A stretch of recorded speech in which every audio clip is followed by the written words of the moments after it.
5 দিন হয়ে গেল জাসমিনের মা জাসমিনকে নিয়ে আমাদের সর্বোচ্চ আদালত আপিল বিভাগের আদেশ উপেক্ষা করে জাপানে চলে গেছেন। জাপানি মা জাপান চলে যাওয়ার সময় লায়লার কেমন অবস্থা ছিল?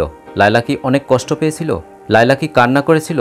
দর্শক, আমরা একটু একটু করে সবকিছুই জানার চেষ্টা করব এই ভিডিওতে, তাই ভিডিওটি না টেনে সম্পূর্ণ দেখতে থাকুন।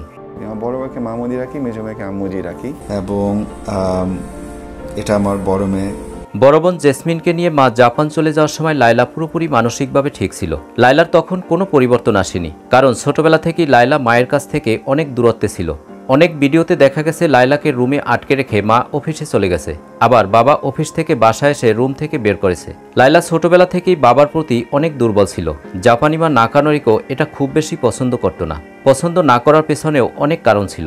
বাবা ইমরান শরীফ 3 মেয়েকেই লুকিয়ে লুকিয়ে বাংলা শিখাতো। জাপানি মা তা কোনোভাবেই সহ্য করতে পারত না।